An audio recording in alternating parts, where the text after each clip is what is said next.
இலங்கையில் தேர்தல்களின் போது வாக்காளர்களின் விரல்களில் அழியாத மை பூசும் நடைமுறையை சட்டப்பூர்வமாக நீக்குவதற்கு அமைச்சரவை அங்கீகாரம் வழங்கியிருக்கிறது. இதற்கான சட்ட திருத்தங்களை மேற்கொள்ள ஜனாதிபதி முன்வைத்த யோசனைக்கு அமைச்சரவை ஒப்புதல் அளித்திருக்கிறது. தற்பொழுது இருக்கும் நடைமுறை 2004ஆம் ஆண்டு முதல் நாட்டில் நடைபெறும் அனைத்து தேர்தல்களிலும் வாக்காளர் ஒருவர் வாக்களிக்கும் முன் 2 முக்கிய நடைமுறைகள் செல்லுபடியாகும் அடையாள அட்டையை சமர்ப்பித்து தமது அடையாளத்தை உறுதிப்படுத்துதல், வாக்குப்பதிவு செய்த பின்னர் விரலில் அழியாத மை பூசுதல். இந்த 2 நடவடிக்கைகளும் ஒரே நோக்கத்திற்காக பயன்படுத்தப்பட்டன. அதாவது ஒரே நபர் ஒரு தேர்தலில் ஒன்றுக்கு மேற்பட்ட தடவைகள் வாக்களிப்பதை தடுப்பது. மாற்றம் ஏன் முன்வைக்கப்படுகிறது? அரசாங்கத்தின் ஆய்வுகளின்படி அடையாள அட்டை சரிபார்ப்பு முறைமை தற்பொழுது போதுமான பாதுகாப்பை வழங்குகிறது. அதே நோக்கத்திற்காக அழியாத மை பயன்படுத்துவது தேவையற்ற இரட்டை நடைமுறையாக இருக்கிறது. வாக்கு சாவடிகளில் பணியாற்றும் அதிகாரிகளின் பணிச்சுமை அதிகரிக்கிறது. வாக்குப்பதிவு செயல்முறை அதிக நேரம் எடுக்கிறது. அரசாங்கத்திற்கு கூடுதல் செலவினம் ஏற்படுகிறது. தேர்தல் நிர்வாகத்தின் செயல்திறன் பாதிக்கப்படுகிறது. இதனால் அழியாத மையை பயன்படுத்தும் நடைமுறையை நீக்கியும் தேர்தல்களின் நம்பகத்தன்மையை பாதுகாக்க முடியும் என அரசாங்கம் கருதியிருக்கிறது. அமைச்சரவை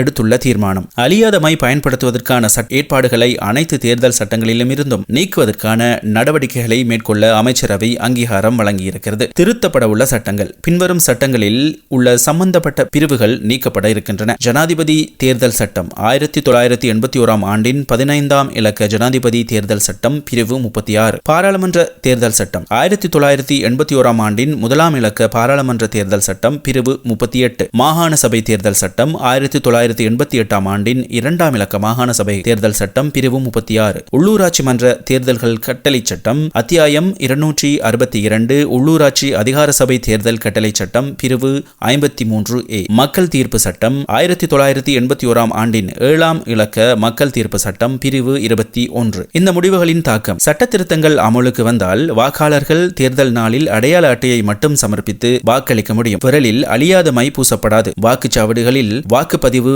வேகமாக நடைபெறும். தேர்தல் நடத்தும் செலவு குறையும். தேர்தல் அதிகாரிகளின் நிர்வாக சுமை குறையும். இலங்கையில் சுமார் 20 ஆண்டுகளாக நடைமுறையில் இருந்த அழியாத மை பயன்பாட்டை நிறுத்தும் நோக்கில் அமைச்சரவை முக்கியமான கொள்கை முடிவொன்றை எடுத்திருக்கிறது. தற்பொழுது அடையாள அட்டை சரிபார்ப்பு முறைமை போதுமானதாக இருப்பதால் தேர்தல் நிர்வாகத்தை எளிமைப்படுத்தவும் செலவை குறைக்கவும் இந்த மாற்றம் முன்வைக்கப்பட்டிருக்கிறது. எனினும் இந்த நடைமுறை முழுமையாக நிறுத்தப்படுவதற்கு சம்பந்தப்பட்ட சட்ட திருத்தங்கள் பாராளுமன்றத்தின் அங்கீகாரத்தை பெற வேண்டும்.